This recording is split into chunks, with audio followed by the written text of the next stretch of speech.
Hi everyone and welcome. Today we're unpacking the key signals from the 2026 State of Intelligent Print Production Report by GelatoConnect, which is now in its third year. I'm Ellie, I'm Director of Product Marketing at GelatoConnect, and I'm joined by our Chief Product Officer, Marcus. Hi, thank you for hosting this webinar, Ellie.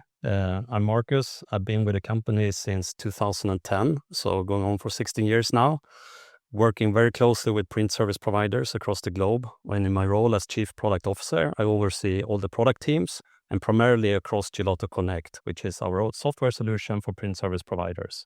So really looking forward to go through this report with you.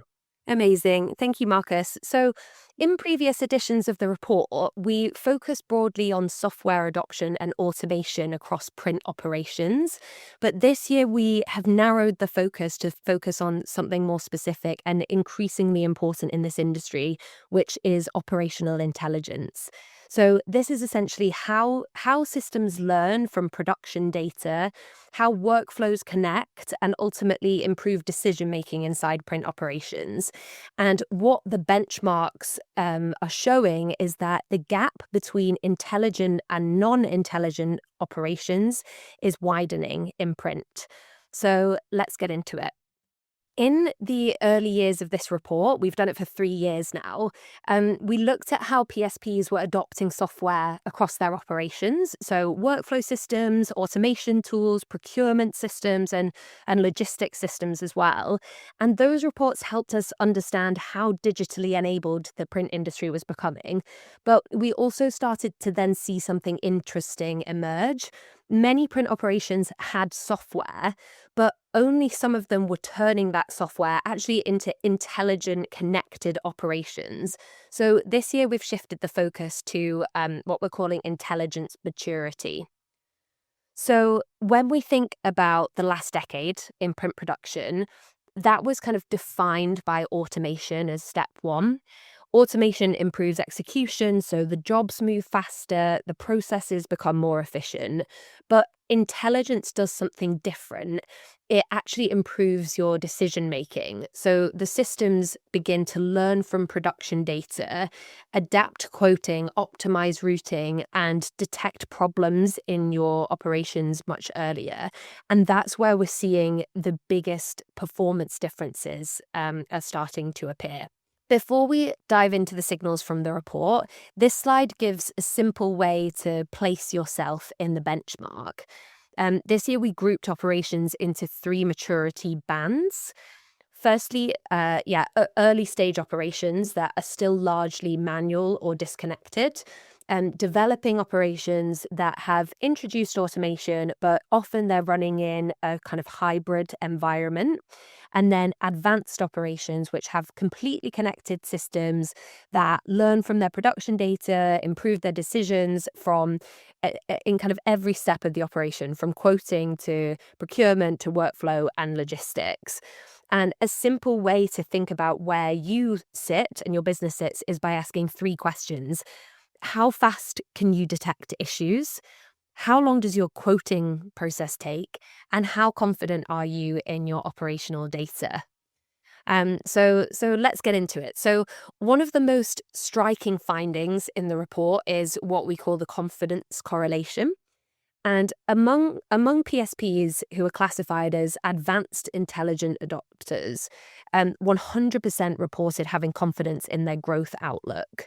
But amongst PSPs who are still developing their intelligence capabilities, that number drops to 44%, which is a huge gap in confidence in their growth outlook. But that confidence isn't just optimism, it's actually operational. Marcus, when you look at operations that have built that visibility layer, what does that actually look like day to day, and where does that confidence come from on the ground? Oh, thank you, Ellie. I mean, in general, I think confidence comes from visibility.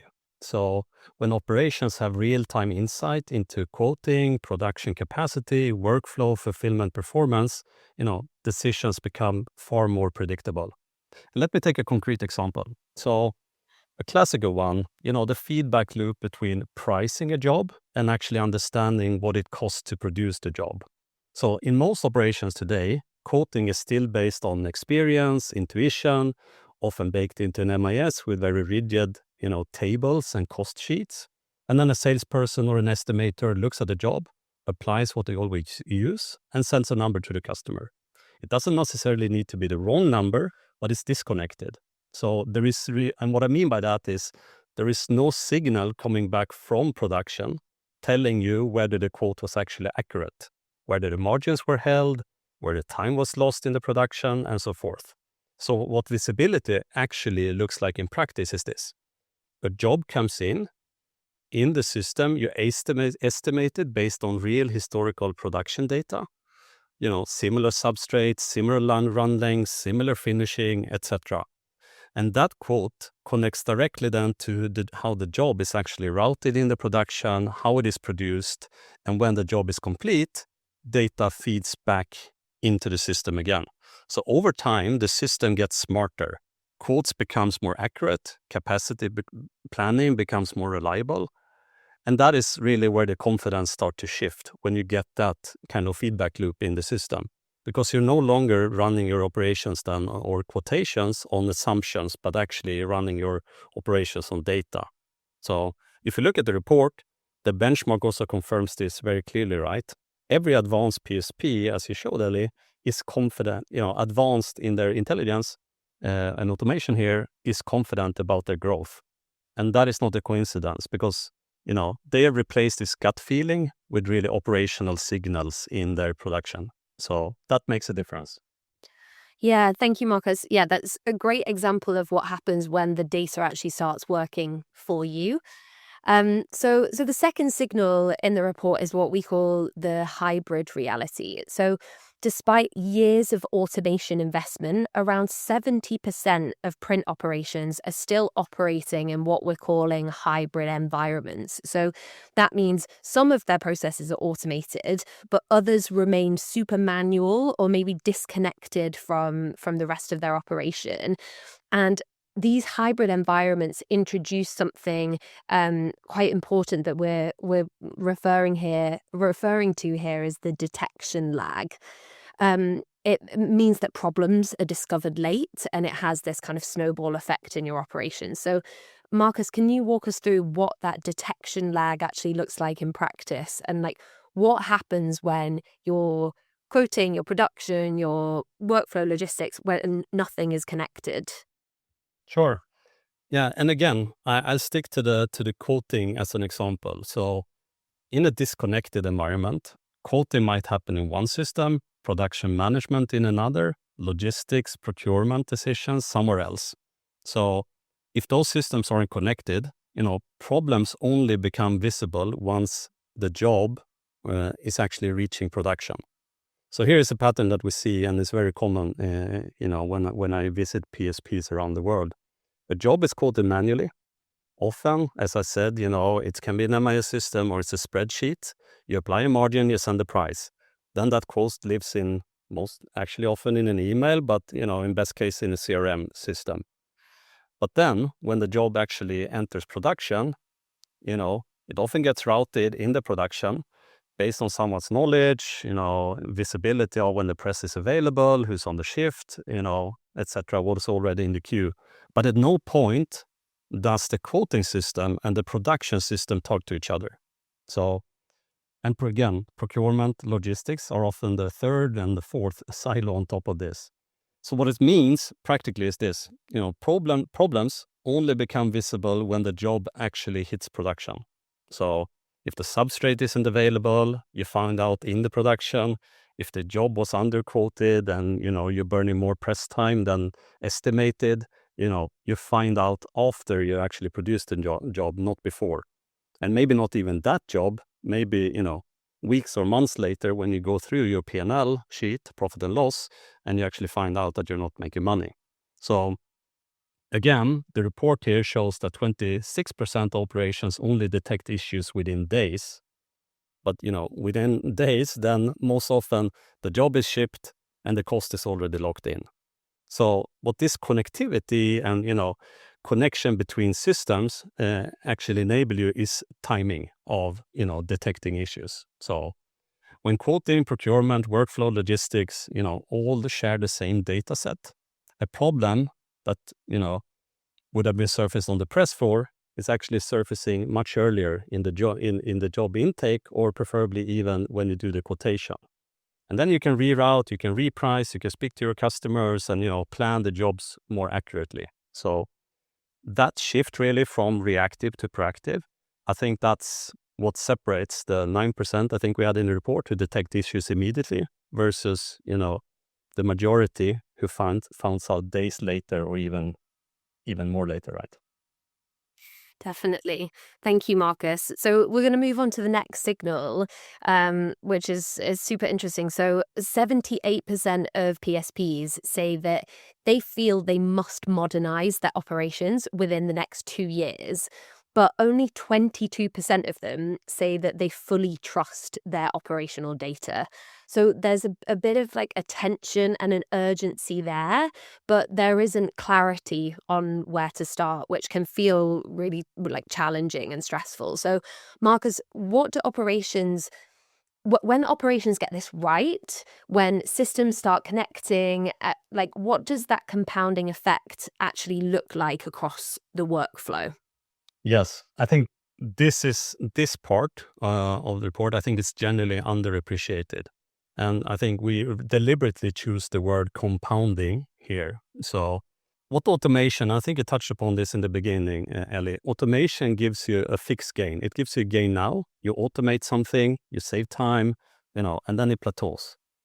And that is valuable, but it doesn't get better over time, and that's where the intelligence comes in. And intelligence, as you said, it works differently, right? So every job that flows through a connected system generates data, and that data improves the next decision and the next decision. And I think that's what we're trying to show on the slide here. So let me walk through this loop. So starting with quoting, that's where it usually all starts. When quoting is intelligent, when it's drawing on real production history, as I mentioned before, it generates structured data, job types, substrate, complexity, run length, etc. And then you just don't get a price, but you get an operational signal. So, and that signal then feeds into the next part, which is the workflow. So the system know what the job looks like, so it can route it to the right press at the right time, accounting for capacity, availability, and so forth. So this is not based on someone's experience, but it's based on data. So, and then workflow feeds procurement. So if you know what is coming through the pipeline, you can plan the materials forward, you stop making emergency purchases, you reduce your overstock. And I think the report shows this, very clearly also, that inventory surprises affect 30% of operations. So, and connected systems, they really solves this structurally. So, and finally, all of these quoting, workflow, procurement, they feed on logistics. So when you know what is being produced, when and for whom, fulfillment decisions become smarter, and carrier selection, routing, SLA management, all of that improves. So the critical part is really, this whole feedback loop, the looping. So, and if you have that loop with connected systems, every time you run a job, you get little bit more accurate, you become a bit more faster, and you become a bit more predictable. And that is really what this compounding means. So if you're sitting in the audience right now, and whether you're at early stage, developing, or even advanced, or somewhere in between here, the question isn't, do I need intelligence? Our data is really clear on that. The question is then, how do you get started? So, and as Ellie started with in this presentation, I think you can start with these 3 questions. And the first one is, so where do you detect issues today? So if the answer is in production or when the customer calls, I think that signals that your systems are not connected. So the second one, how long does quoting take? This is almost always, to me and in my experience, the right entry point. If you get this structured and the operational data correct here, that's really where intelligence can start. So every quote you generate with an intelligent system is a data point that feeds everything else downstream. So, and then thirdly, how confident are you in your operational data? And this one is important. I mean, the report found that 22% of print service providers are highly confident in their operational data. it means that the majority are not. And without trusted data, not even the best AI tools in the world can really deliver. So data confidence and growth confidence, they really move together. And I think this benchmark makes that very, very clear. With that, you don't need to start all at once. I mean, the most advanced print service providers we work with, they didn't start everywhere, right? They started somewhere. And that somewhere is actually usually the quoting. That's where it all starts. And that's where I recommend that you normally start. Exactly. Yeah, I think that's a really practical and kind of realistic place to land. And it connects back to what the report and what the benchmark is telling us. So the key message from this year's report is really clear, and it's that this intelligence gap in print production is widening. So operations that build super connected learning systems, they're getting ahead. They're becoming more resilient, more predictable, and more competitive. And so the challenge isn't whether intelligence will transform print production, because it's already doing it. The challenge is more kind of deciding exactly where to begin. So for those watching or listening, you can download the report on our website, gelato.com/connect. You can also go there to book a walkthrough of intelligent quoting, our AI estimator software, which we mentioned briefly. But yes, please do download and take a look at the report. And thank you for joining. We'll hopefully see you soon.